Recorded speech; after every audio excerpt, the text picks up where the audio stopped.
What is up, everybody? Welcome to another episode of the Nerfherder Council. I am your got some kickback there. All right, let's try this again. There we go. My bad. Blew the intro. All right. What's up, everybody? Welcome to another episode of the Nerfherder Council. I am your host, JT. We are live, apparently in both of my ears, on Facebook, YouTube, the YouTube channel of the Virtual Cantina Network, as well as their Facebook page. You can find us at those locations every other Wednesday at 8 p.m. Eastern Standard Time. As always, we are brought to you by Audible. Go to audibletrial.com/NHC for your 30-day trial and a free audiobook download.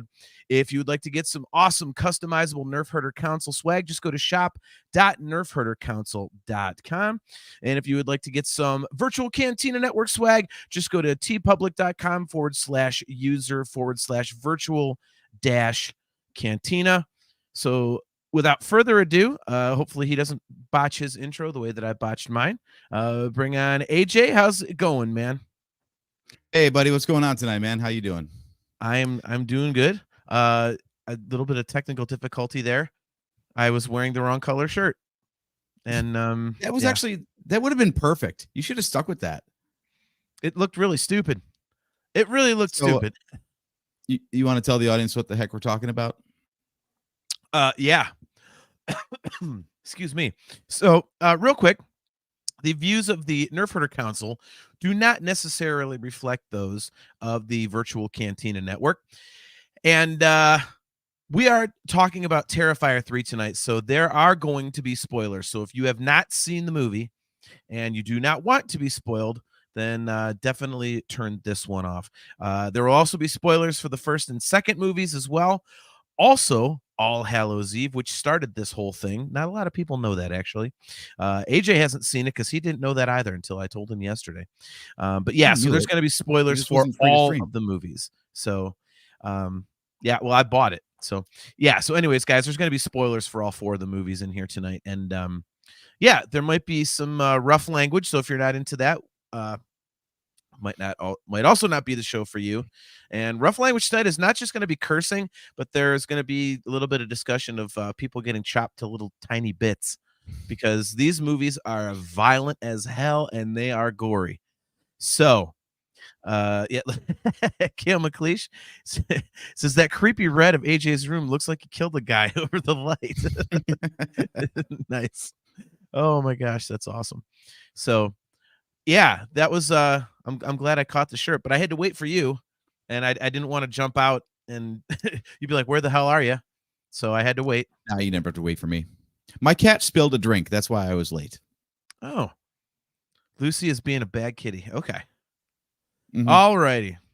Alrighty. So, like I said, these movies are extremely gory, making them, for me, extremely awesome. So first and foremost, I believe I've stated this on our Halloween episodes before. For me, if I'm going into a horror movie, the gorier the better. I like it just messed up and people getting hacked up and stuff. Saw is always awesome for me because there's a room full of writers whenever they get together, and they go, yeah, we're gonna do another one of these movies, and it's just a bunch of sickos going, okay, how can we carve up a human body in a different way this time? And I want that job because it seems like it would be a lot of fun. So I can totally see that. Yeah. Yes. Kale says, so in other words, what JT wishes he could do to the Purgle and their creators. I can't say they're creators, Kale, because then there'd be a whole bunch of other content that I wouldn't get. But Purgle, yes, 100%. So, yeah. So right off the rip, I mean, you've seen Terrifier 1 and 2, correct? Mm-hmm. Yep. But you have not seen All Hallows Eve. Not seen All Hallows Eve. Okay. All right. So sorry, my Art the Clown knowledge is incomplete. Okay. Well, so All Hallows Eve is basically, it's like 3 little short stories. They're kind of like the basis of the main story. So that, like, the main story is like, there's this babysitter who actually is the actress who plays the news reporter in the beginning of Terrifier 2. And after the 2 kids that she's watching come home from trick-or-treating, she finds a VHS tape in the one kid's Halloween sack. And so they're like, ooh, let's watch it. And so on this tape are the 3 stories or whatever, and it's Art the Clown is kind of like it's supposedly like he's like the common thread through all 3 stories, but the second one is some alien invasion thing. Like aliens get into this person's house, and it's like the only time Art the Clown is shown is like the husband is a painter, and he painted a big picture. He like had a dream and like went into a trance and painted this horrific looking face, and it was Art the Clown's. Like, so Art's not really in it outside of being in a painting. But the first one is pretty messed up. There's some gore in there, and then the third one, like it's it's just awesome because Art does his art thing, so I can see why they decided to make a whole movie about just him. And it's I love basically that this summary. Art does his art thing. Oh, dude, it's like so he's like this woman's on like she's traveling to an airport or something, like she's driving like an hour or two. And so Art the Clown he gets kicked out of the bathroom, and the guy's like, "Oh, you read, piss and shit all over the whatever." So he kicks him out. Well, then later out down the road, the woman shows up, and he's giving her directions and stuff, and whatever things happen, and she ends up not being able to find this guy after he disappears and says, "I'll go inside to get something." Well, she goes to find him, and she goes in the office, and Art the Clown has just brutally murdered this guy, and right in front of her he's like doing his smile thing, and he's got a handful of hair and just starts sawing the guy's head off. Oh, okay. So it's more like a Rob Zombie's Halloween Part 2. Oh, it was, Where yeah, it it's was, just like visceral death. yeah. And so the Okay. long and short of it is like she tries to get away, and it was a car crash, and then she gets in somebody else's car, and Art eventually catches her, and then it like shows her waking up and only shows her face, like but she's alive, so you're like, okay, cool. And Art's and whatever. So as it pans out, she's kind of like looking like, oh, thank God I'm alive, whatever, I'm not too messed up. And as it pans out, Art's doing his laughing thing, and come to find out he had cut off her arms and legs at the elbows and knees and like sewn the stumps together, so it's like all nice and tidy. Like, so she's basically God. yeah, I was It's like, horrible. yeah. And awesome. And so I was, it's awesome too. yeah. So that's why I was like, okay, now I can see why they actually made that Terrifier movie, and then it's gone from there. So basically watch the first one as like the historical, the history of Art the Clown, but also it's got some pretty awesome deaths. And again, had I seen that movie before Terrifier came out, I'd be like, that was awesome. So that was pretty tight. Kale McLeish says, here's my entire knowledge of Art the Clown. He's a clown. His name is Art. He kills people. The end. Kale, that's the beauty of these movies. That's all you have to know. Like, there's a story, and I think let's start talking about 3 right now. The story is pretty stupid, but I don't really care. And I think Kale just summarized it, actually. Yeah. I mean, my wife even said, she's like, my favorite one's the first one because there's not really a story. He just walks around killing people, and that's awesome. I'm like, yes. So, yeah. Okay. So Miranda says, good to see you. She says, the practical real life side of me doesn't mind the gore, but wish it was a little more believable. Well, that's no fun. If you want believable gore, want something nasty that I rewatch, and I make a point to watch it every Halloween because it is as dark and twisted a movie as you can find, and it's awesome for that reason, is Human Centipede 2. That you want realistic gore, there you go. That one is like, woo, that one makes me cringe. So yeah, I've noticed that Terrifier humans are very juicy. Like, it doesn't matter where you get cut, there's just gallons coming out. It's soft skin. Yeah, soft skin, and it's almost like ketchup or paint. Like the quality of blood, I think, has a big impact on the effect, right? Like, I'm thinking like Saw, where the blood is almost like black at times. Yeah. It's like syrup, like oil, like really gross. And this is just like cartoonishly like opaque, bright red, almost like Heinz ketchup red kind of blood. I don't mind it. Like, one of the things that this series is continually lauded for is the practical effects, and I tend to agree with that. Like, we know no one's gonna die this way, you know? But, I mean, having seen a whole bunch of horror movies, it could look a lot worse, and I think it actually looks pretty good in some parts. It's, it's close it doesn't quite fall into the, you know, category of, like, 80s stuff, like, when it was, like, these types of effects were in their Where it's infancy, like so candy apple glaze, yeah. yeah, exactly, exactly. Um, so, alright, so I was much more of a fan of the Terrifier series than you were. So, what were your first impressions of, uh of Hey, Terrifier hey, 3? hey, hey, don't be putting words in my mouth there, buddy. I Oh, never said that. I never said that. well, I didn't say you said it, I said it. Anyway, um, so having seen so I had to go back and rewatch the, first 2, right? Because I hadn't seen the second one. That was the weirdest thing, okay? So just to set the stage for the audience, I saw Terrifier, had not seen Terrifier 2, and then, Terrifier 3 came out, so I went to see it in the theater. And I'm Oh, thinking but it's a horror movie, right? Like, continuity doesn't really matter. You're there for the kills. Turns out that, yeah, you better see number 2 before number 3. So that was yeah, kind of jarring, actually, because like you said, the first one doesn't really have a story. It's just like he's a dude and he kills some people in the basement of a building. End of story. There's like nothing yeah, else to it. So like 3 starts up and they're like, "Oh yeah, you remember when we barely escaped from this guy 5 years ago and all this weird crazy shit happened and he's like putting himself back together." And I'm like, "What the hell is all this now?" Like this was not yeah, established in the first one yeah, at all. But I like I really like this series because I think that it's got just enough story. It's kills framed by how do we get to the kills? And I'm fine with that. yeah, I don't need this like grand drama, this like well thought out canon, like a Star Wars-esque. I've got 6 episodes mapped out in my head ahead of time. Like just give me a reason that the guy's coming back and it doesn't even need to make sense. And then just let him kill a bunch of people. That's really all it takes. Horror yeah. movies are so simple. So yeah, I am a big fan actually. It's just a hard left turn from the first one to go to 2 and 3. What do you think? Ah, well, I would agree. Again, I will stand by my take that I'm a bigger fan than you.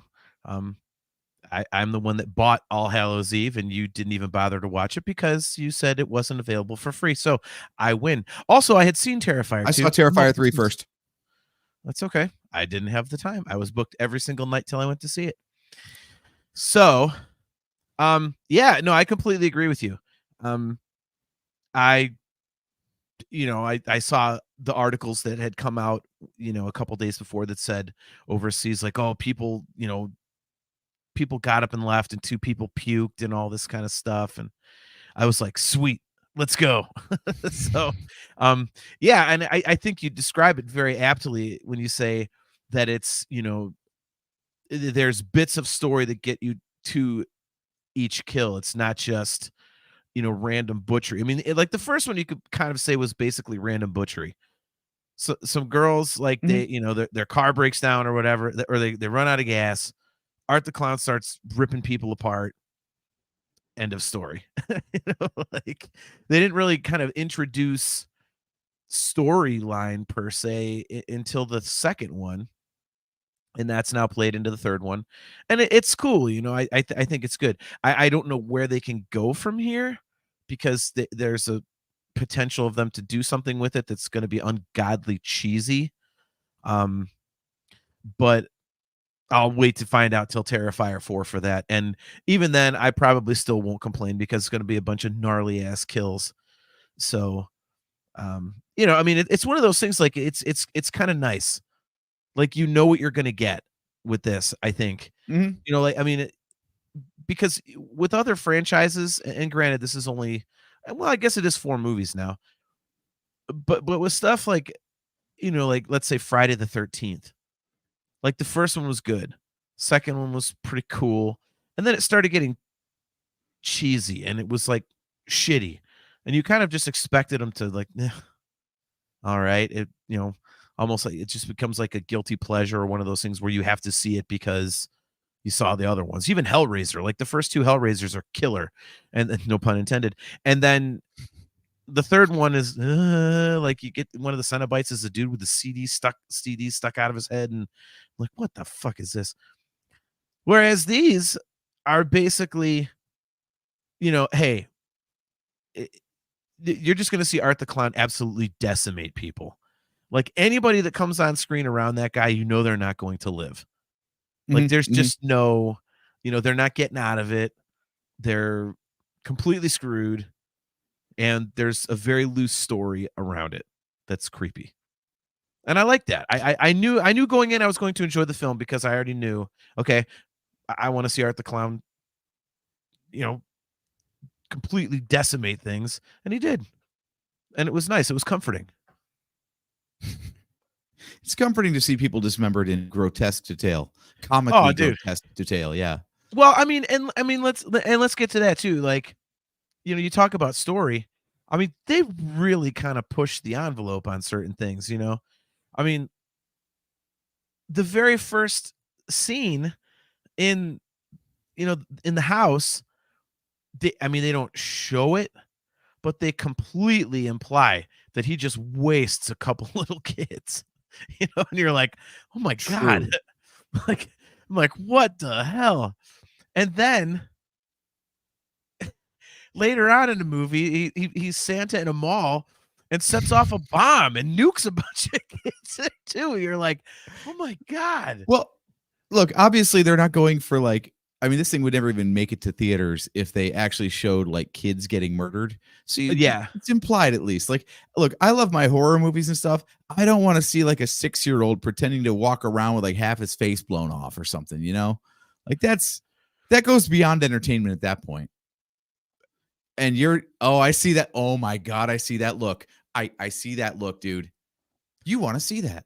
I don't, but the part of me that loves horror movies that push the envelope would go, oh my God, they really did that? Like, wow. And it wouldn't be because, I want to see that. I don't want to see the act. So I just to see something that does that. Like, I mean, dude, I've watched some really messed up shit. Like I look up like the most twisted horror movies and I try to watch them. And I haven't seen a ton of them yet because a lot of them are subtitled and I don't like those. But like, I mean, holy moly, like a Serbian film, for example, I've watched. And that is I mean, it's just so wrong. And why am I not surprised? Because if I'm watching a horror movie, like they don't scare me. So if I'm gonna watch something that's not fun and or educational or something, like it has to be something extreme for me to be like, oh geez. So Kale, AJ, if this is the first time you realize that John might be a little messed up, I have several questions. Well, this is the first time I've ever heard you say, like, I might want to see some kids get slaughtered on screen. So really what you want is like the extended cut of Revenge of the Sith. Like you want to see the younglings getting mowed down. It's the fact of someone actually having the balls to do it, I guess, is what I'm trying to say. Because I'd be like, oh, dude, that's too far. But it'd be like, holy shit, this exists. Like someone did that? Good God. Like no. You never want to see that. You never want to see that. And here's why. If you see that, I guarantee you in that same movie, the dog's going to get it. Oh, that's true. Yeah, we don't want that. Yeah, there are certain safe zones in horror movies. You don't kill animals, you don't kill children. That's it. Yeah, no, I agree. But I mean, in this one, I mean, they might as well have shown it on screen. I mean, you got the sound of it. Oh yeah. Like I was like, oh my God. Like, well, wow. It was damn near like Looney Tunes comical, right? Like it's a big gift and then the lid comes off and like with the bomb, Mongo, Blazing Saddles. No, I'm talking about the first one when he's in the house and he goes in the kid's bedroom and you just hear all the sound of it. You're like, holy shit, man. I was really surprised by that. Yeah. I thought the kids would, I don't know if they would escape. Because I mean, really, that's one of those things. We were talking this on other shows about horror movies where you don't want to live, like where the winners are the losers. Like, oh, I survived that horrible thing. Yeah. who wants to? Like The Hills Have Eyes. We're like, oh, you just watched your entire family get murdered, and then you were raped by a mutant, and you're out in the middle of the desert with no provisions. Are you really happy that you got out of that? Yeah, that's a good point. It's like same thing here. Like if these kids just watch their parents get like brutally friggin' murdered, or like say one of the kids watches their sibling get brutally murdered along with their mom and dad, just take me to. Just take me to. I'm done. I am wrecked as a human forevermore. Yes. Yes. No, I guess that's a good point. I guess it's a good point. Yeah, I just think, it kind of, and Miranda had a question up top that we'll get to. I don't know. Like, I think them doing that and setting that up, like, with the kids off the bat, I'm like, okay, this is depraved. Like, this is definitely gonna be something messed up. So it kind of set the tone for me, which I thought was cool. Did you care whether or not it had anything to do with the plot? Because those are just randos. There was like No. nothing storyline driven about that whatsoever. Yeah. No, no. I mean, I actually liked how it got right into it. Mhm. It's and that's pretty smart. Like, I mean, they did that with Terrifier too. He's in the morgue, and it shows the guy like all chopped up, dragging himself across the floor, trying to get to the phone to call 911.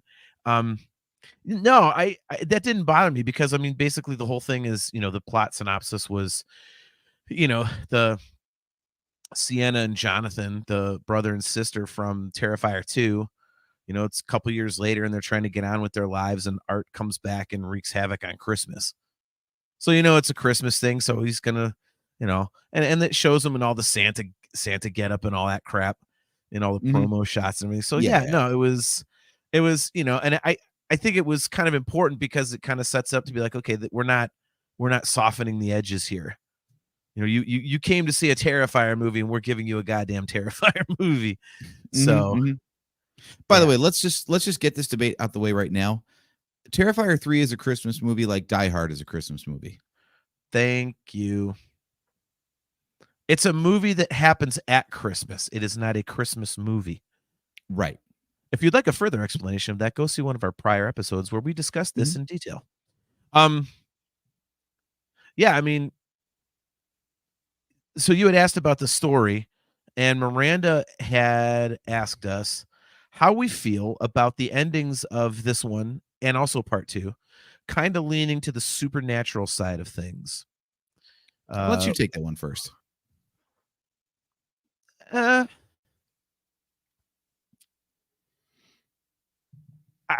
don't really have a problem with it.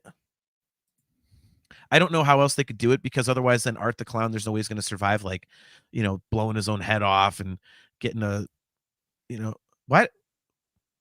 why did you ban Kale? He said Die Hard and did Die you Hard 2 do? are Christmas movies. You can't That's what unban happens. him, you asshole. You can't ban No, I put him in Kale. timeout. I put him in timeout. You can't unban him. I put him in timeout. I did not block him. Unban Kale. I'd really like to, but I don't know how. Yeah, I told you, you stupid ass. There was ban, and then there was timeout. I was like, okay, cool. That's what I want. I'll figure this out. Keep talking. You friggin' schmuck. Sorry, that joke backfired. Damn it. Kale, I'm sorry. That was not me. Yeah, me too. like I'm sorry, man. Yeah, so the whole supernatural thing, I don't know how else they could have done it, and I don't know how you'd make that cool. So I was okay with it. I mean, it keeps the story going. It gives me an excuse for more stuff. More movies and more kills and all that. So yeah, I mean, it's fine. I will say, though, one thing I was going to say was that the ending of 3 kind of sets up them going to hell, and I hate that. That I would absolutely hate, because that just gets to be so unbelievably stupid that I'm like, all right, come on. Like, at some point, you jump the shark. So, Chastity. says, "Hey, people living in the red light district don't get to ban kale. Hey, I did not do that. I I want kale unbanned right now. Yeah, I wish I could, but I can't. Oh my God. Yeah, Chastity, I also agree with you on this. She says the minute the dog dies, screw that movie and screw all the creators. Oh man. Kale, I wonder if you're still there. I wonder if you jump out and then jump back in, if it'll. It's a 5-minute timeout. Apparently, once you put them in timeout, you can't take them out, but it's only 5 minutes. Oh, okay, Kale. There we go. Yeah. John Godfrey, my buddy DQ, says it's like being a Browns fan, straight to hell. Oh God, don't even get me started. Yeah, do not even get started on the Browns, man. I have all kinds of thoughts there. Yeah, so what did you think about the whole supernatural thing? Well, they had to write something, right? Like they didn't establish anything about him being able to come back from the dead. So when he did in 2, you're like, okay, we got to explain this somehow. So they were clearly laying the groundwork. You know what? As far as horror movie franchises go, they've done worse. Oh, At least they attempted something and they kept it light. They didn't try to explain too much about it. Like if they had like spelled out like, oh, here's this book and it like resurrects evil spirits, or he's, Satan incarnate and all this sort of stuff, and let's stab the book like it was Tom Riddle's diary or something. Okay, too much. Too much. Nice. Good reference there. Like what is it? Halloween 3, I think, goes that direction. I've never seen that one because that's the one that's super famous for not even having Michael Myers in it. Right. Yeah, it branches off into all kinds of weird stuff. So yeah, like it's a flimsy framework for sure, but it's enough to say that one, they have an idea of a story and they're not giving you too much of it at one time. They're like, look, it's enough for now. Just go watch them kill people. So I'm good with it. Yeah, I'm wondering where it can go though, because again, the whole thing where it looks like they have to go to hell to get Gabby back. I'm like, I don't know so much about that. That's a little bit of shark jumping for me. I am not really a fan of that. Yeah, I mean, you knew it was getting that direction anyway, because they kind of did a little bit of like Nightmare on Elm Street sort of stuff when, I mean, right off the bat in Terrifier 2, Sienna is having a dream and he's, catching everything on fire in that like twisted children's show thing that they're doing. That's awesome. Yeah. And she blocks the fire with the sword, and all of a sudden things in her bedroom are catching fire and the sword is real. So yeah, I mean, it was there. It was basically everything after Terrifier 1. I feel like they always had at least 3 movies planned. Now, how 4 comes out, I don't know, but 2 is so different because it has a story. I'm like, yeah, they definitely meant to do this stuff. Yeah. Well, I mean, dude, it's a cash cow at this point. I mean, I think like the first one was like a couple $100,000. I want to say the second one, the budget was like 600,000, and then this one was like 2 or 2.5, and it's already worldwide over, I think, 45 or 50. So I mean, there's no way, man. Oh, look, he's back. He's back. Kale is back. Kale, I'm glad to see you. I want you to know that I didn't do that. Look at Kale in all caps. Don't do that again. That was not me, Kale. I'm taking orders now. Jeez. Okay. Hey, man, the chat runs the show. You know the rules. You know how this goes, man. Come on now. I mean, they're more interesting than we are, so yeah. Uh-oh. Chastity says, disclaimer, please take a lot of my comments with a grain of salt. I'm getting over food poisoning and dealing with a bad post-epileptic aura, headaches, and dizziness. Good Lord. Sorry to hear that, Chastity. That sucks. I mean, you're hardcore. Yeah. Tony Webster, good to see you, man. Thanks for tuning in. Says my 18-year-old son loves it. I think Kale, when JT says it, it's fun. When AJ does it, shit's real. Yeah. Yeah. Billy Judd, does art kill the kids? Yep. He kills some kids in this one. Mm-hmm. You don't even know what the kid count is. Yeah, it doesn't explicitly show it. But yeah, as we were talking about a minute ago, yeah, that does happen. So I will say, you know what? How killers have like signature weapons and stuff. Yeah. On one hand, like, I give Art credit because he's not like Jason Voorhees has his machete. You know that. Freddy kills with his claws. Yeah. Art doesn't have that. And yet, when he just like decides to whip out a gun and shoot someone in the face, I'm kind of like, oh, I thought that was kind of cool though in the first one. Like he was like tired of playing around and he just was like blam, like, oh damn. Wow. Okay. But I kind of like that there's not that weapon because like that's another thing that I think they do really well. And they added to the added to the whole legacy of Art in this one because they had another weapon that he killed with. You know, you see him messing around with that canister of of liquid nitrogen, and you're like, "Oh, get the hell out of here! Are you serious right now?" yeah, It's like that is awesome. And then even better, it doesn't even kill like the way you would think it would kill. Like you would think it would like it would like make the like the limb or whatever the like a block of ice, and it just shatters into a million pieces like the T-1000 and Terminator 2. mm-hmm. But no, it basically makes like the skin like a candy coating. And so when he's killing that dude in the bar, like he freezes his arms and just like smashing it. The skin's going everywhere, and there's like the meat underneath. Like it's like You could see the is bones awesome. and stuff. Yeah, yeah, Yes, it was so detailed. yes, Yeah, it was. dude, I did love that. I did love that a lot. I feel like that was so detailed. I got to imagine that wasn't just like the writers making shit up to be like, what would be like the gruesomest thing we could show? They probably like research it, like what happens when you freeze a living being? How Right. does the flesh actually shatter? look, look at Circle J. It says, I had the second one playing on my projection screen during our kids friendly Halloween party last year. Went exactly as well as you would think. That's fantastic. Um, yeah, no, I mean the weapon thing, like he's got the liquid nitrogen. Um, I, and we'll get to this in a minute.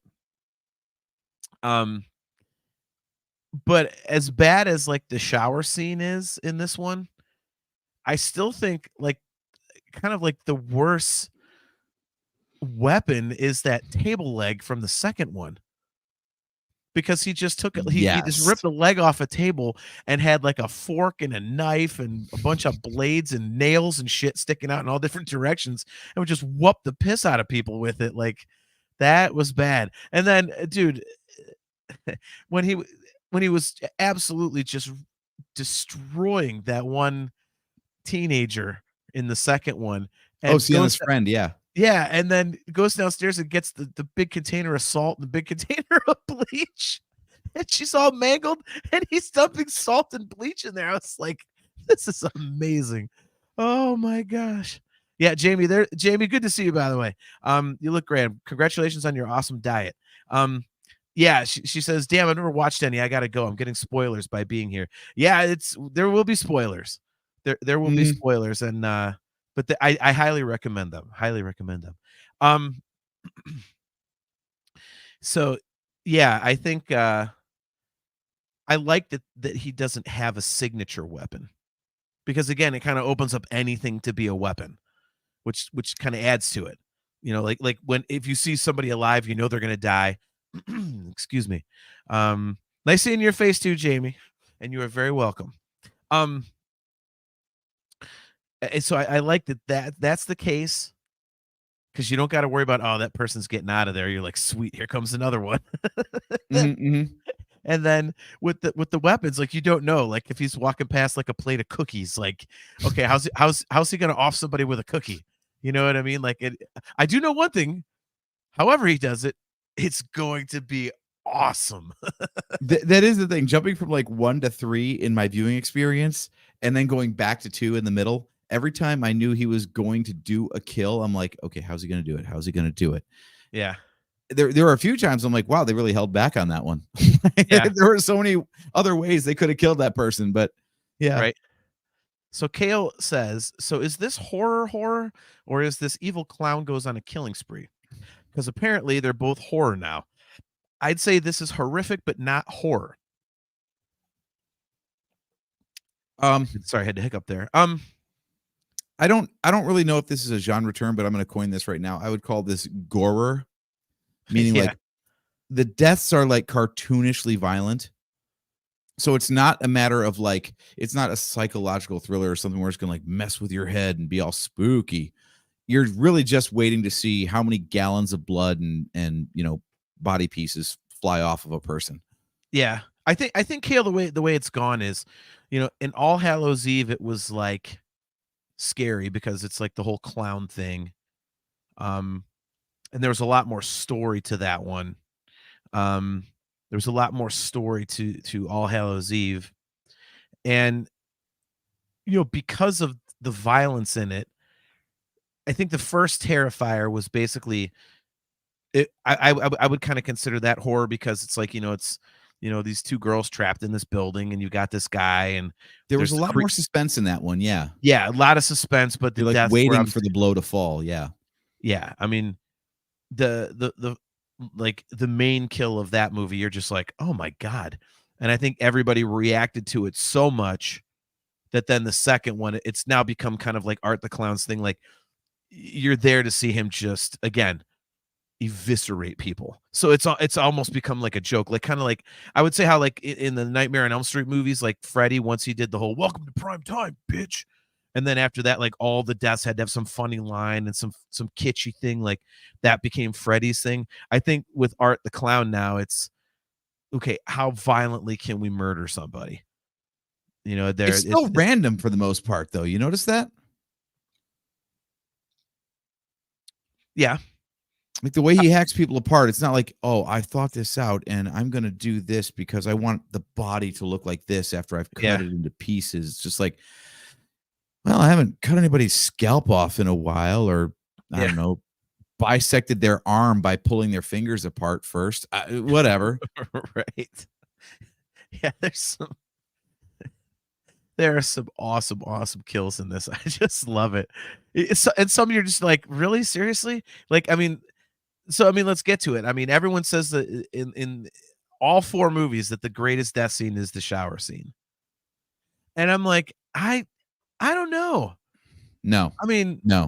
I think it's the most extended potentially, but he does. He's got a chainsaw. Um, I still think, dude, the one with the first friend in Terrifier 2 to me always stands out. I mean, obviously the blonde girl in the first Terrifier movie, that one stands out to everybody because you're just like, That's it. yeah, That's yeah, mine. Yep. you're like, good God. But see, the first friend in Terrifier 2, again, like, I mean, he just doesn't stop killing her. You're like, okay, she's dead, but he's not stopping. And then, Mhm, like I mhm. said, he goes downstairs and gets the salt and the bleach, and it's like rubbing that into it's like and then the mom comes home and opens the door, and Art's sitting on the bed doing his wave thing, and the chick's sitting next to him, and like her face is ripped off and her jaw's off him. She goes, "Mom," and it's like she's still Right. alive. You're like, what the Right. hell? You're like, what is this? Dude. So that one I think is better than the shower scene in 3, but the shower scene's pretty damn good. See, yeah, here's where I give a little bit of the edge actually to one, believe it or not. Okay. Um, in 2 and 3, the gore is multiplied, but it's also like it's all super close up. It's just like a a piece of a human being that is clearly fake, and it's just breaking apart and bleeding and doing all this stuff. That wide shot of just cutting a human being in half, like Yeah. from stem to stern, Yeah. like and it just it holds that shot. Like that was like, oh my god, like that hits to me so much more because you see it as a human being instead of like just a close up on the frame. Like if you just see like this and there's nothing behind it, and all of a sudden like chainsaw goes through, you're like, okay, well that's clearly just a bit of Yeah. rubber with some shit inside of it. But when you see like an entire body and it just gets like and it's like Yep. shaking around because the chainsaw's hitting it and everything, like it just hits different, man. Yeah. No, I agree, and that's goes back to what I was saying earlier about the practical effects. I think they're good, And I think that the violence is amplified by the fact. See, I would disagree with you saying that, like, and a lot of the kills you just see, like, he'll swing and It then you'll see a close up of the body part and stuff. I think you see a lot more than another, because other movies, like, if they go the stab, then I think you really like focus in on, just that little part and like, oh, they got stabbed, and then wide shot, whatever. This one, I think a lot of times you just get okay, they just got stabbed, you know. I mean, there's, or they just got cut up, or they just got this, or they get, and it's pretty, man, oh man, it's pretty messed up. So I think they might be able to up the gore in the next one if they dial back the blood, believe it or not. Because I feel like they cover up a lot of the wounds by just having like gushing blood everywhere. Whereas, well, like, if you were like cut into a hand, like we're giving credit to the liquid nitrogen scenes, because when he like smashes the dude's hand with a hammer, you see like bone in there, right? And what's the difference between that and like the chainsaw in the shower? No blood. Like when you can actually see the anatomy inside instead of just like a bunch of pulpy, fleshy stuff covered in red. Like I think it would hit different if they dialed back okay. the blood and showed like, oh, I cut into this dude's hand, and now like the orangish, like yellowish fat's coming out, like that kind of stuff. Right. Like the first wound on Sienna's friend in Terrifier 2. He's got like, I think it's just a scalpel or something. It's something like really small, but he just right through her face, and it goes like from her forehead down through her eyeball. So her eyeball is cut in half, and it's just like, it's still there, but it's like puffy and like not right, which is perfect. It was like just the right amount to be like that was hard to watch. That was really disturbing. When it's just like buckets of blood everywhere, you're like, okay, well, it's whatever. I can see that making sense. Like remember Saw? Was it part 3 or 4 where they've got the where they're operating on Jigsaw's brain while he's alive? Oh yeah. Yeah, he makes her like do brain surgery to him, and like that they got that dental drill in the back of the head, and like you see like the skin come away and like the scalp comes off. Like the lack of blood showing like the anatomy, that was like so visceral. It was just like gross. Yeah. I still remember the sound of that drill. I'm like, yeah, no. Well, it's like in Hellraiser 2 when the doctor becomes a Cenobite and they do all that kind of like the drilling in the slit. You're like,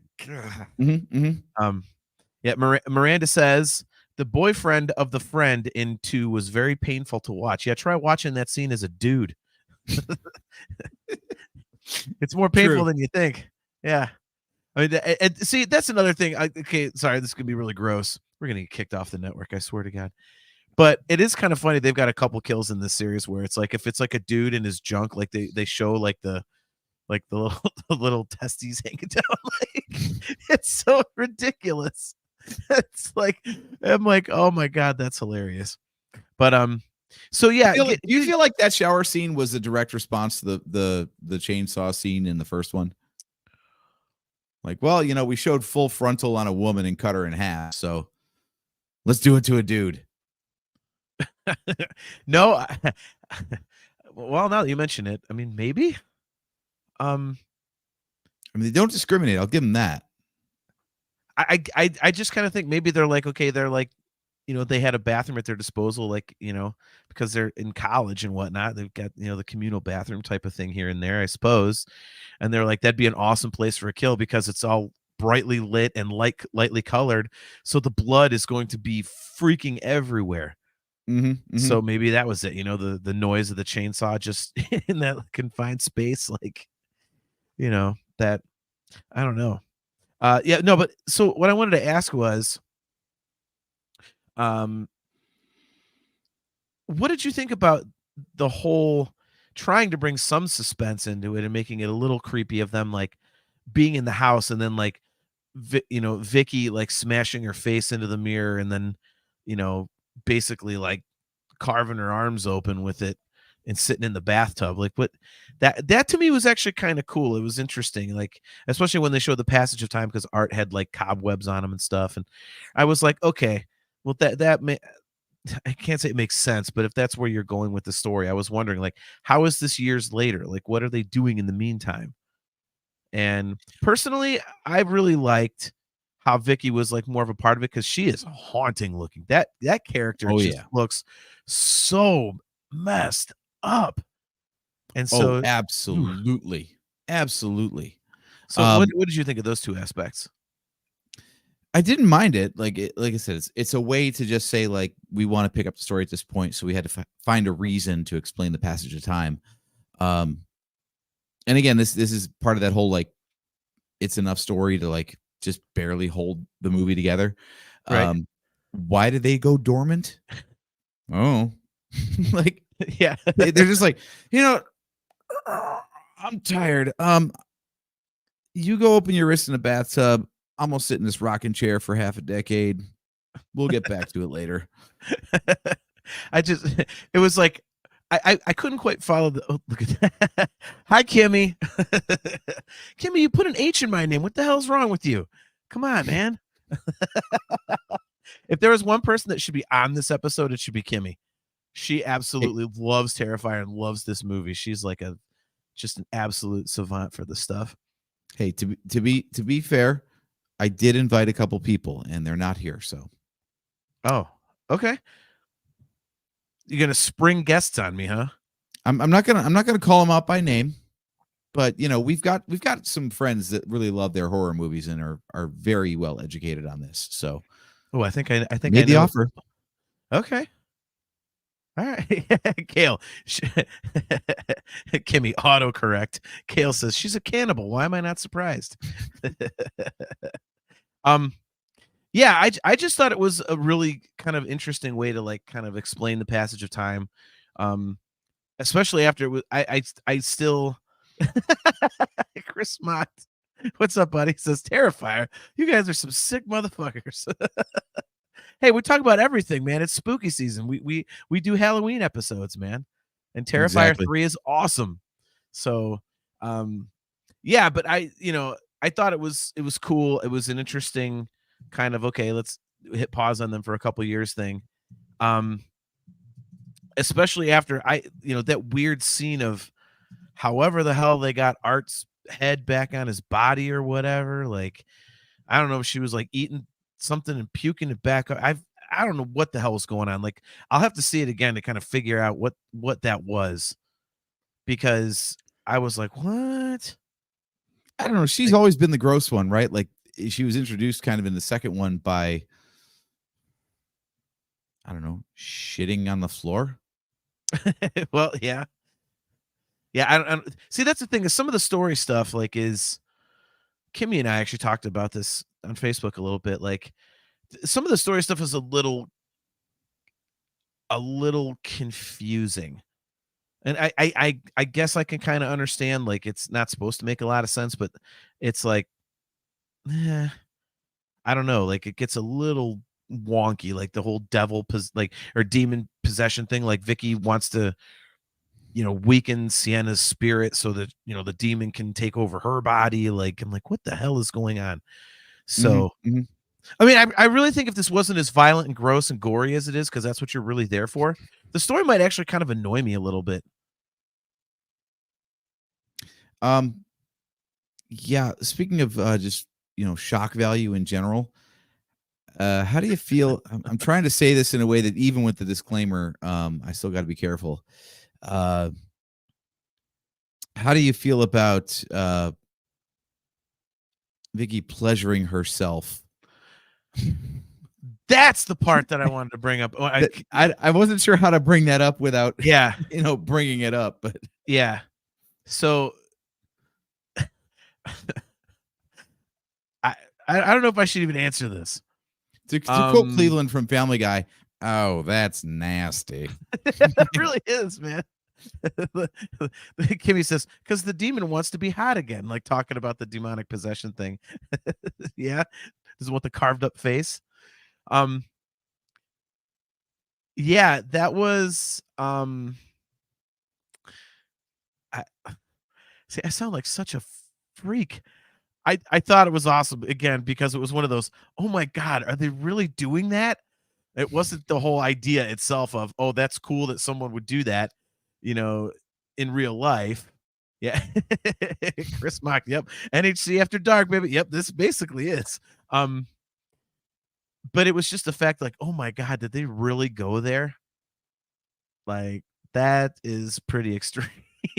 Like, so I was like, wow.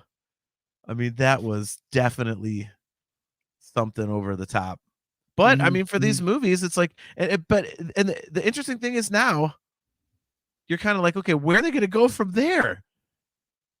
Like, like, Well, and yet, okay, so let's talk about where they exercised a little bit of restraint.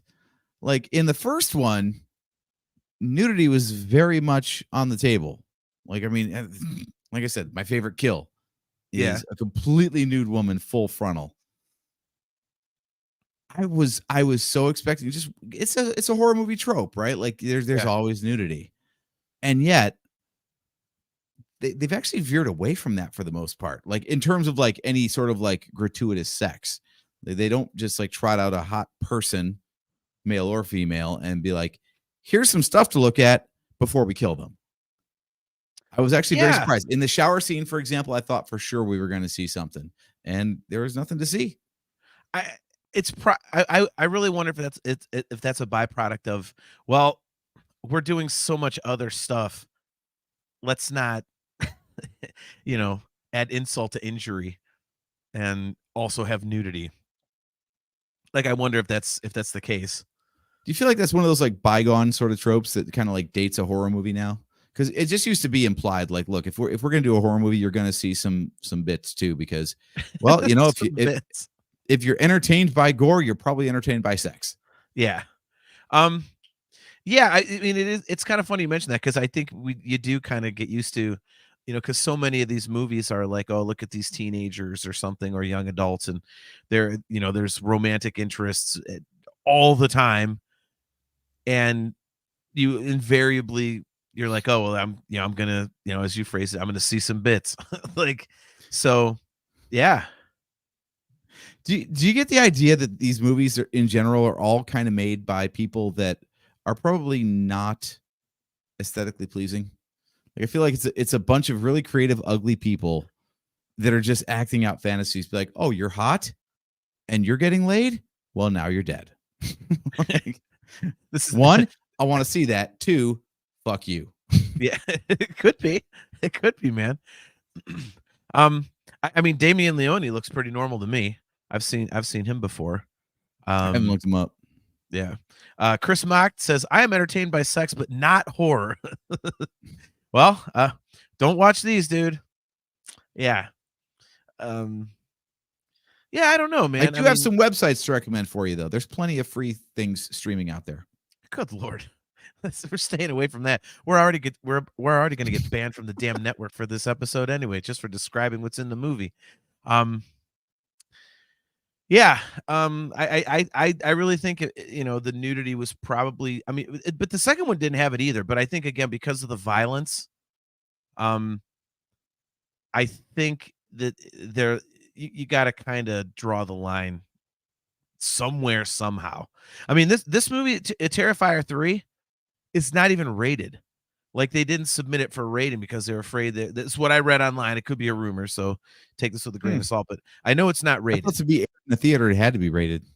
No, it's all the stuff I read said that the theaters that are carrying it, which not all are actually. There are a few like around me that I looked up that I wanted to go to, and they don't have it, which is interesting.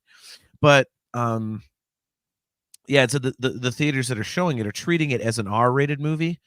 But I read somewhere that they didn't really want to submit it for a rating because they were pretty certain it would get an NC-17, which completely would like tank Yeah. the box office for them. So No, you're right. It's not rated. I didn't realize you could show anything in the theater without submitting it through the MPAA first. people must love Art the Clown. They're like, screw the Yeah. rules, man. See, Kimmy says that's just horror rules. Virgins live, everyone else dies. Maybe that's the next thing they'll do, Kimmy. We were talking about how they wiped out kids in this one and where they can go from here, especially with like the pleasuring scene. Mhm. Maybe that's it. Maybe then they'll start attacking virgins and stuff. Yeah. Kale says, "You called it a review and you reviewed it. You also put me in a timeout, but I digress. Point is, you shouldn't be banned for this one." I, man, I do not know. Well, I mean, Spencer did say they wanted some different content on their channel from what they have otherwise, and here it is. Here it is. Yeah. I'm pretty sure the other Wednesday show on the network would not be talking about this. Yeah, I can actually confirm that without even knowing them. Having never met them, I could confirm that. Kimmy says they should rate it. If you talk to yourself the whole time, you can't sit next to Kimmy. I have to admit that I was probably pretty bad in the theater for this one. I don't talk, but I know that there were several or oh Exactly. man, Yeah. like Yeah. that kind of thing. It wasn't oh, don't go in there. Oh, you know what's gonna Mhm. happen. Oh, he's tearing him up. Like no, but it was definitely like going man. Ugh. So yeah, um, overall, I think this movie was pretty damn good. It was what's weird though? You know what's really weird is Hmm. that the violence almost didn't get to me. Like I had seen it in the other movies, and then this one just kind of felt like this is a horrible way to phrase it, but it felt like old hat. But I That's the knew what trick, right? I knew what I was getting. So I wasn't Yeah. disappointed, but it was almost like, the really horrific stuff. You almost weren't surprised as much as you should have been. At least for me. Because if you you Yeah. know, if I think the shock in this one comes from not so much like, oh, that happened. It's like, oh, he did it again. like, yeah. like he nailed like the liquid nitrogen. I keep coming back to that. Like, oh, he smashed his hand with liquid nitrogen. Oh, he keeps going with the hammer. Yeah. It's like the first time it happens, you're like, I expected to see that. It was telegraphed the whole time, but it's not done yet. Oh, okay. Well, now this is getting unpleasant. All right. Yeah. It's definitely I think Miranda mentioned it up in the comments. See if I can find it, but she had said something to the effect of like you just it's so hard to yeah, okay, here it is. So she said it's super graphic. There were points in the movies where I was cringing and feeling guilty by watching the events unfolding. Yeah. That's true. That's true. I think it's all paid off by not like, oh, Art killed somebody, but like, oh, they're not dead yet. Like this is a living person that's just having to endure this. Like Yeah. that gets like you were talking about Terrifier 2, same thing. Like Sienna's friend. Oh, good lord. I'm telling you, man, that that scene of that kill of Sienna's friend is worse than the shower scene. Everyone keeps saying that the shower scene in Terrifier 3 is the worst of the series, and I'm like, dude, I don't think so. I really think that when Sienna's first friend is killed Mhm, in mhm. Terrifier 2, that is the one that I'm just Although like, desecrating a "Ooh." corpse is pretty brutal too. Like there are a couple times where the person is clearly dead, and it's like the old South Park thing, like stop. I'm sorry, The Simpsons. Stop, Yeah. stop. He's already dead. Like Yeah. yeah, he's literally already dead, and Art just keeps going. It's like oh, I got Right. a chainsaw. I've got a whatever the hell. I'm just gonna keep making parts. Yep. It adds that's character building in the Mhm. in this universe. So, um, so Miranda has a question. She says, "Do you think the actor for Art is very expressive, or do they edit the extreme facial expressions later?" No, that's definitely him because I don't think there's any way they have the budget to CG that kind of thing. So I was Billy, wondering that. Like, it's almost got to be makeup or something though, because the dude almost never closes his mouth. Like, I feel like there's like fake teeth over his face. I don't know for sure, but No, Kimmy says nope. That's him. See, Kimmy's my resident Terrifier expert, so I'm glad that she's here. Billy Judd says Terrifier 4 better give Art his backstory and how he turned into a clown. I don't even I don't think we need to see that. I think at this point, Billy, he's just so damn twisted that it doesn't really matter. And I don't think any childhood backstory can explain all of this. Well, I went through the typical I was abused by my parents thing, and damn it, don't you know I grew up to smash people with table legs with forks and blades and razors and nails sticking out of it. Yep. Yep, there's Kimmy. Said he's just a demon doing demon things. Yeah, exactly. Like and I honestly, I mean that's why, like we talked about earlier, the story, it's cool that there is a story that it tries to adhere to. But I mean, is it really necessary? I mean, the first one didn't it's really just have a enough. story.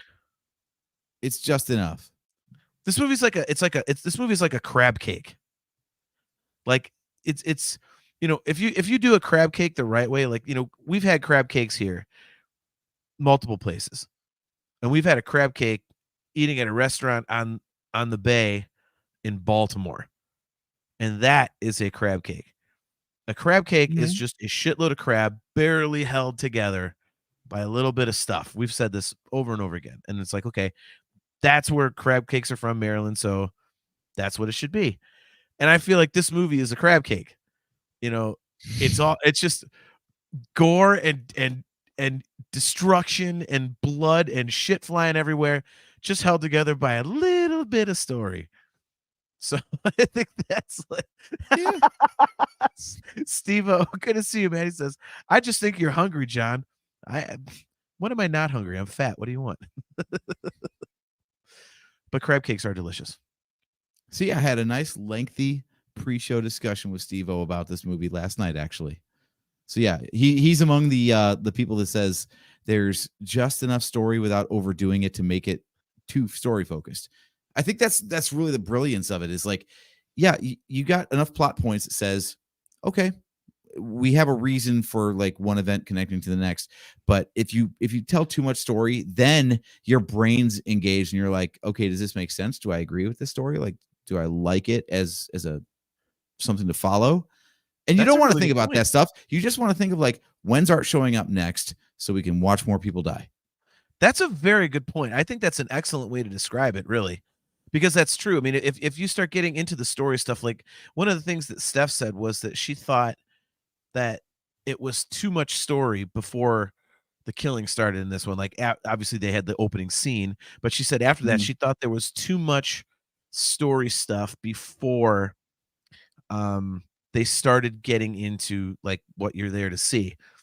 So I think that's a perfect description, because yeah, it's in these types of movies, there's no good way to explain how this guy gets shot and stabbed and cut and decapitated and all this other stuff, and he's still around alive. Like, if you're trying too hard to explain that, that's when you start rolling your eyes, and it takes away from, like you said, like, what you're there to see. You're just there to see Art just doing Art things. Like, and yeah, that's an excellent way to phrase it. And that's the hard thing about all these. Go ahead. Sorry, I cut you off. No, I was gonna say, it was one last thing. I was just gonna say, like, that's why I'm nervous about what they could potentially do in part 4. Because if you, like I said, going to hell, then it's like, okay, number one, that crosses the line into being too cheesy. And then number two, where do you go from there? It's kind of like the reason why I'm nervous about like the third Tron movie that's coming out, because I absolutely love Tron, like love Tron. But most of the allure of Tron is, the grid. It's, it's this awesome, digital world. Well, now this one supposedly is set in the real world. Like, they get out, and so I'm like, well, God damn it. Like, how? So I'm really nervous about it. It's the Matrix 2 to Matrix 3 problem. Yeah. I'm just really like, no, I completely disagree with that. There's a whole episode right there. Matrix 2 and 3 are absolutely kick ass. No, we've never actually talked Matrix, have we? Okay, anyway, sorry. I think we talked one of them, but in any case, yeah, I just, it makes me nervous for the third Tron movie because I'm like, well, that's kind of taking away the whole cool factor of it. And if you with the Terrifier movies, if you start getting too story driven, that kind of takes away the point. And so, all right. So Kimmy says he's from the ninth circle of hell, but I get that, Kimmy. But if you start showing him in hell, then it's like where do you go from there? Like what's going to happen in Terrifier 5? Then it gets really stupid. It's kind of like the whole Freddy Krueger thing where they couldn't figure out how to bring him back to life after 3, so they just had a dog piss fire for no goddamn good reason. Like, what the fuck is that? I mean, there's a point at which you just run out of story ideas. There's only so far things can go. But is anyone ever actually rooting for the killer to die? Like, and that's the problem is like, you get senseless killing, then you get some like backstory on the character, and then it becomes like you're talking about the problem of when like the hunter becomes the hunted. Like once they become vulnerable and you find out like what their weakness is, you're like, I don't want to watch Art the Clown lose. I want to watch Art the Clown murder some people. So as soon as he becomes vulnerable, we're not interested. That's not what we're there to see. I do know a horror movie where you are rooting for the bad guy to lose and to die. And in this case, it's so that they don't make any more goddamn movies. It's that horrific remake of A Nightmare on Elm Street. They could have just killed that damn Freddy and been like, okay, not even have the chance to make other movies because that thing was such a giant piece of shit. Oh, yeah. So Miranda says she hasn't been able to connect Sienna's dad and Art together. Any ideas on that? Seems like there's a connection. Yeah. Okay. So I have thoughts here. What about you? They kind of tried to explain it, and I was probably just too focused on waiting for the next person to get smashed in the head with a table leg with blades and forks coming out of it. To where I was like, what the? Yeah, okay, so he draws her as a superhero, but the whole supernatural. I mean, that's more of that supernatural thing. I think. I mean, beats me. It's a lot of channeling, right? Like, yeah, he drew this character when Sienna was a child, and it turns out like the sword actually is, I think, going to be the weapon that can take Art down, that kind of thing. So it's either one hell of a coincidence or there's some sort of like not biblical, but that kind of storytelling where like this guy was fated to create the things that will destroy Art, like the good versus evil thing. Yeah. I don't want to see that though. I really hope that's not Terrifier 4. But to Miranda's point though, like, yeah, they haven't really adequately explained what the hell is going on, that Sienna's dad was the one who, created this character and, gave her the sword and all these other things. I mean, I guess that could be the route the story takes, is kind of fleshing that out a little more. I mean,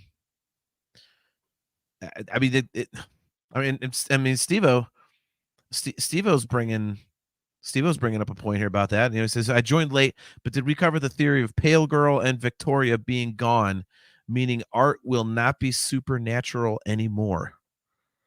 We did not. I never thought of that. Maybe they're his tie to that realm to, keep preserving his life. Huh. See, I never really tied his supernatural. Is that a word? Supernaturality? It is now. Supernaturalness. Supernaturality. I never really tied that to the Pale Girl or Victoria. They almost just seem like straight sidekicks to me. And maybe that's oversimplifying things, but that's how it always kind of seemed to me. And again, I don't dig into the storyline of this stuff nearly enough. Because I'm just too busy like, holy crap, that woman was just doing things to herself with broken glass while Art was killing somebody. Like, like I don't need to think beyond that. Besides going, holy shit, someone put that on camera. Right. I think I Kimmy can't might be believe onto someone did something that. here. Well, okay, so Kimmy says, I feel like her brother's going to get possessed by Art. He was obsessed with him in 2, even wanted to be him. But I thought Jonathan is dead because they said that the head on the mantle that was getting all chewed up by the rats. It was skinless basically. That was the brother. See, this is where I wish 3 was on streaming because it demands a rewatch now that I have more of a sense of like who's who and what's Right. going on. But I mean, it wouldn't be unprecedented. We're talking like a Corey Feldman Friday the 13th kind of situation here. Kimmy says, you really think that's his head? I don't buy it. Well, I mean, I thought it was kind of a chintzy way to get rid of Jonathan too, but who else's would it be at this point? Or is it just a head and they just like said, "Oh, this is Jonathan because we put his glasses on him." That's what I. Art doesn't seem like the type to do a fake out. Yeah. Well, and Vicky at that point was, I mean, we saw the fake phone call with Jonathan's voice, so we saw that. So I mean, that happened again.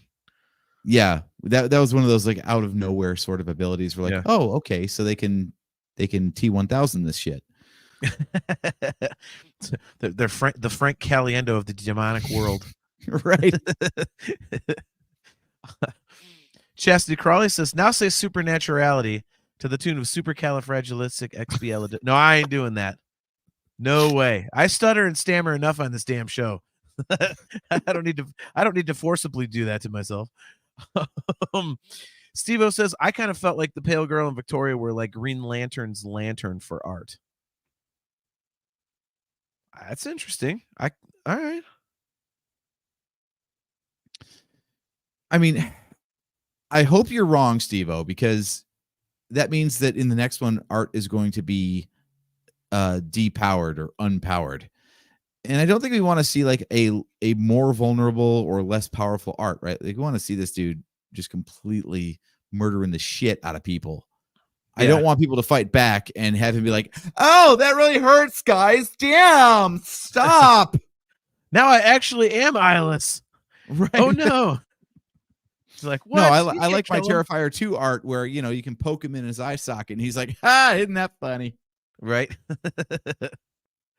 Kimmy, I think you need to check your autocorrect on this. She says, I think he took Jonathan's friend's head after he cut him anus up. Well, no. Look, we saw anus down in the first movie, so this might not be an autocorrect. That's true. That is true. Yeah, I don't know. Oh, I see what she's saying. She meant in the shower. Okay.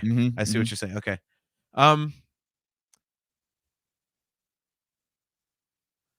Yeah. She says no autocorrect needed. On this show we say butthole, Kimmy. We don't need no medical terms here. This is Chastity says the sword being the weapon makes me think of how Superman is from Krypton but is allergic to kryptonium. Interesting. Okay.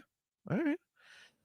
Yeah, it's going to be interesting to see where it goes because I feel like I feel like we're probably missing a lot of stuff that could like be interesting to do. Like, for example, like where's Jonathan is something like, is he obsessed and all that kind of stuff? So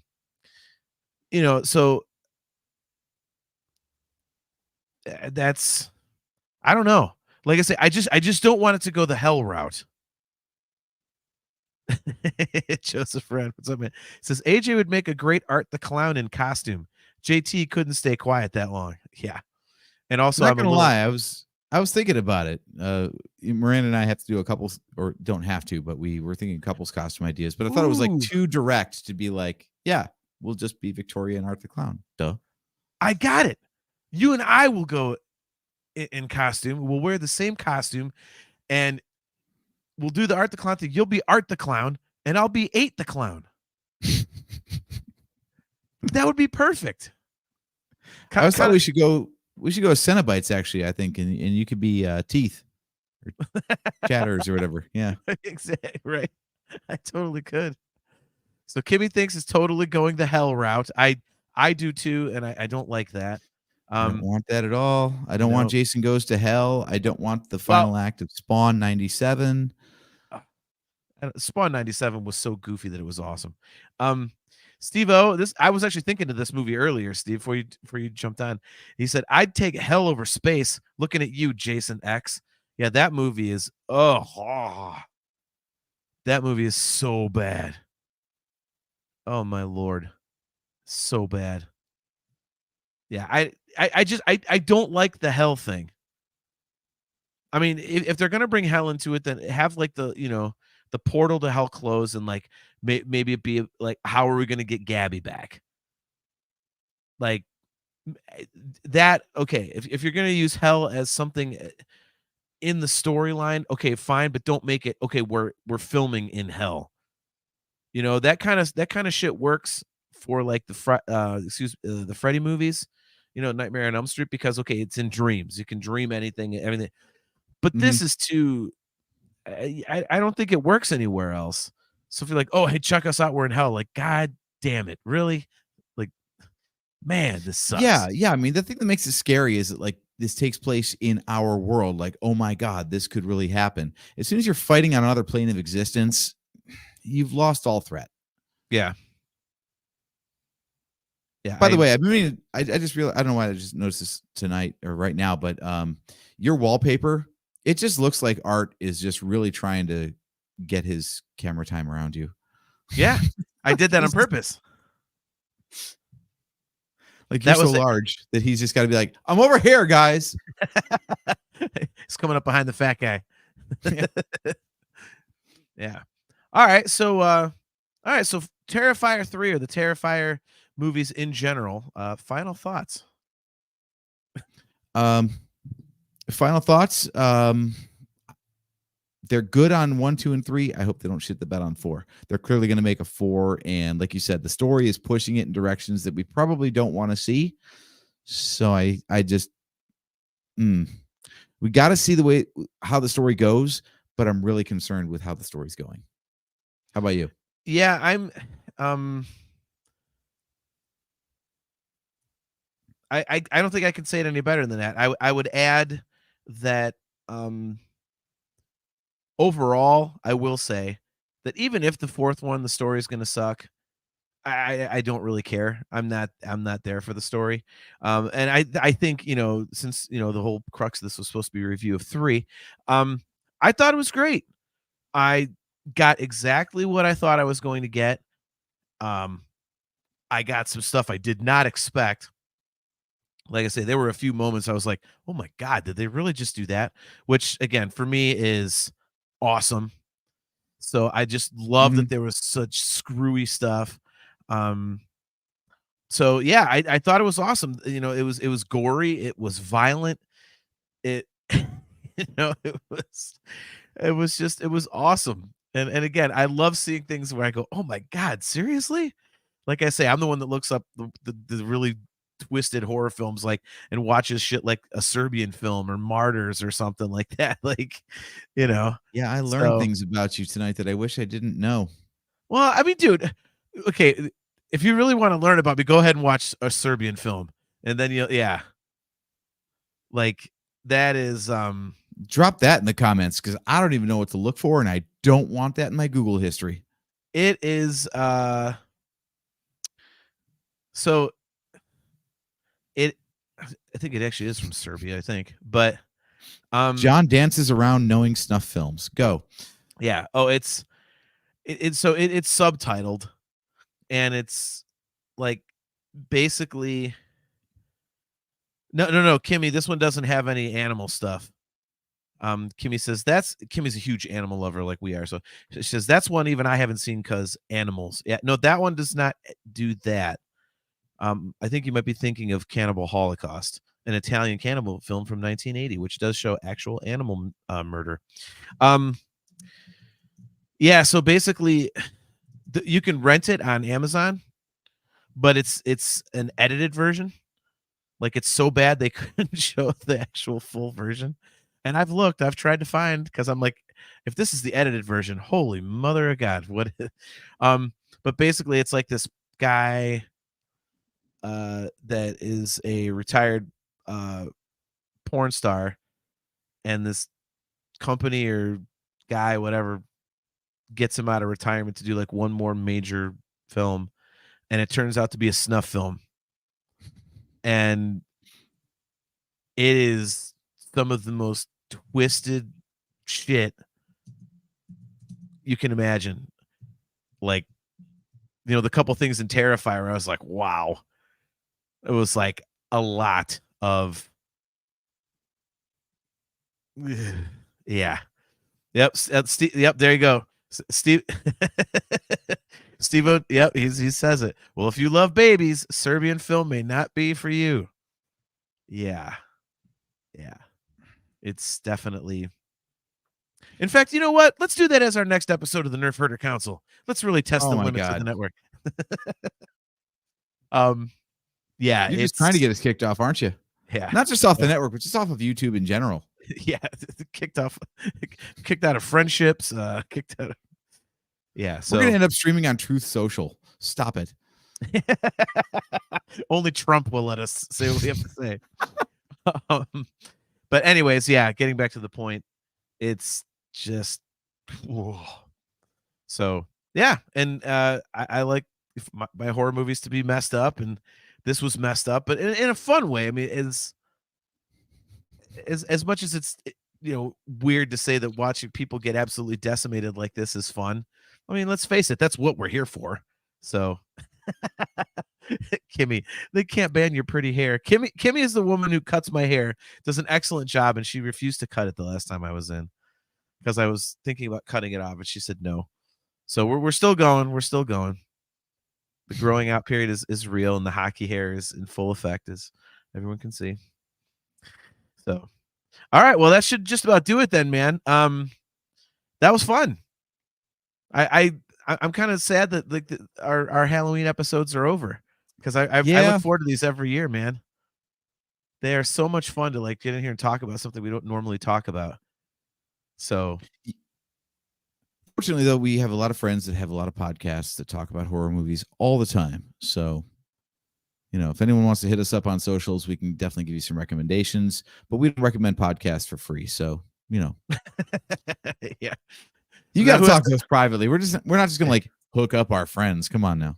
Look at that. No, just kidding. Look up Fright Lab podcast. Our buddy Discuss Metal Joe there in the chat. That's his horror movie podcast, and he does a great job with that. So check that out. Very much behind the scenes and all kinds of informative stuff, not just our, like 5-inch deep kind of level of review. So give it a look. It's a good time. Yep. Excellent show. Yes. All right, guys. So that is going to do it for another episode of the Nerfherder Council. Thanks to all you guys in the chat for tuning in. It was great to see some old friends, man. Steve-O's in here. Kimmy, great to see you. Obviously, we would be remiss if we don't mention our good friends Chastity, Joseph Wren, and poor Kale. Boy, oh boy, do you owe Kale. I can't believe you did that. Oh my gosh. Man, oh man, Miranda, good to see you. Billy Judd, thank you for tuning in. And we'll be right back here in 2 weeks. Now I get to remember dates again. It is going to be, let's see. I love watching you struggle with this. It's hilarious. Hold on. First, I could bail you out. 8th. So, if he doesn't leave, it's the 6th. So yeah, we'll be here on Wednesday, October. Jesus, God damn it! You were so close, man. You were so close. You had the date. Blew the intro and I blew the outro. But yeah, we'll be back here on Wednesday, November 6th at 8 p.m. Eastern Standard Time, and we are going to be doing something Star Wars, because we have not talked Star Wars in a bit, and we would like to get back into that. So we have a couple of ideas, but it'll be a Star Wars episode on the next show, and again, it'll be 8 p.m. Eastern Standard Time on Wednesday, November 6th. If you guys have any show topics or anything you'd like to send to us, you can send us a message on our Facebook page, or you can email us at nerfherdercouncil@gmail.com. As always, we are brought to you by Audible. Go to audibletrial.com/NHC for your 30-day trial and a free audiobook download. My recommendation of the week is Alex Van Halen's biography called Brothers, which just came out yesterday. So you can get that on audiobook. It's a short listen, which kind of pisses me off. I was hoping for more meat on those bones, but it's about 6.5 hours. But yeah, check out Audible for free, and you get a free book there. Anything you would like to get.